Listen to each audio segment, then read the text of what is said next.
mu nuupu tewabaddeewo omuntu yeekakasa nzira nfuna kaadi oba sigikola ki sigifuna olw'ensonga paati terina constitution.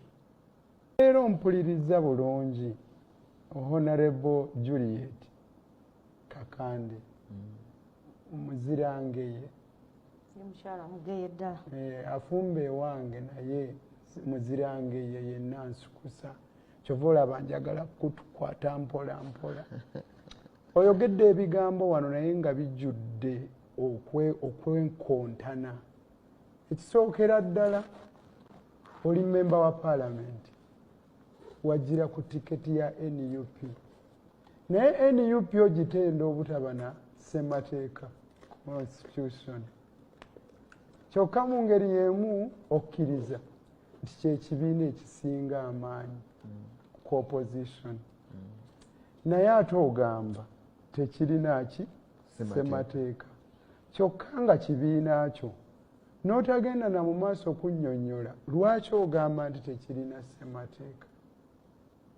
Ekibiina kirina ssemateeka wabula bwe kyaleeta ssemateeka alimu ennongoosereza yalemesebwa okuteeka mu kitabo kya gavumenti ekitongole gazeeti olw'omusango ogwawaabwa ogukyali mu kkooti enkulu civil division ew'omulamuzi Dr. Singiza naye etteeka ssemateeka oli omukadde waali akugambye nti mu NUP tewabeerayo kulonda wabula wabeerayo appointment okulondobamu naye bw'osoma ssemateeka oyo omukadde wa NUP akawaayiro 6.3 kawa obuyinza pulezidenti w'ekibiina kya NUP bwe kuba nga kujjuza bifo asobola okulonda abamyuka be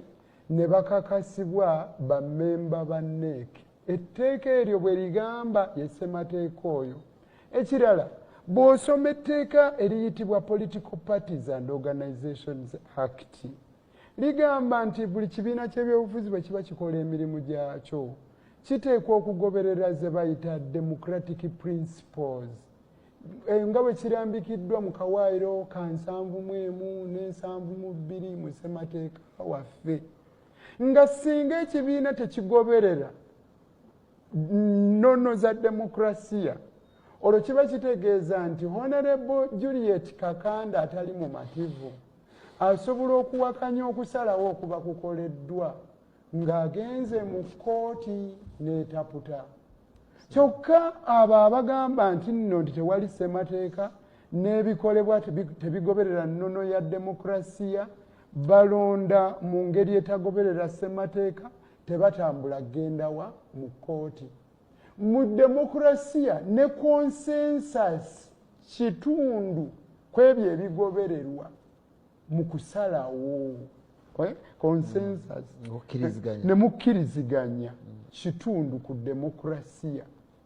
Ekizibu nti ebbanga ddene tulimala mu kugugula n'okuteetaagisa ate ng'ekyo kikolwa nnyo mmwe bannamawulire kubanga Yes, oli ku mayengo ga Yugi Updates TV kosinza okuba ng'otuwuliza ng'era okola ky'amaanyi nnyo okubeera ku mayengo gano gwe mukwano gwange ampuliriza.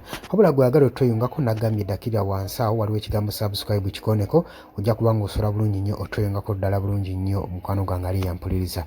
Ensonga eno ngireese mu ddiro olw'ensonga nti nno simanyiiza okusinziira kulaba kwange nze ndaba nga kaadi ye Kawempe North twandigiwadde kanso Nalukoola nze ndaba yalimu obusobozi nze ku lwange nga nze okusinziira ku bbanga lye mmaze nga mmugoberera nga mufolowinga nze ndaba nga alina obusobozi obwo ndaba nga asaanidde.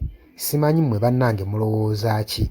Mwe mulowooza ani gwe baba wa kaadi eyo eya Kawempe North egenda okuba nga esikira ekifo kya Muhammad Seggirinya gwe mukwano gwange ali yampuliriza. Kwanirizaako mu comment section jangu otweyungeko gwagala otweyungako kirira wansi awo waliwo ekigambo subscribe kikoneko ojja kuba osobola bunnyo otweyungako mu comment section gwe mukwano gwange ampuliriza. Abali emitala w'amayanja abali mu diaspora mbanirizaako nnyo. Nampijja Florence naawe nkulamusizaako nnyo. Dani ku Airlines Kenya naawe nkubuuzizaako nnyo obeera ku mayengo gano togavaako era mwebale kwekuumirako ddala. Tugenda kuba nga tukomawo temuvaako mikwano gyange.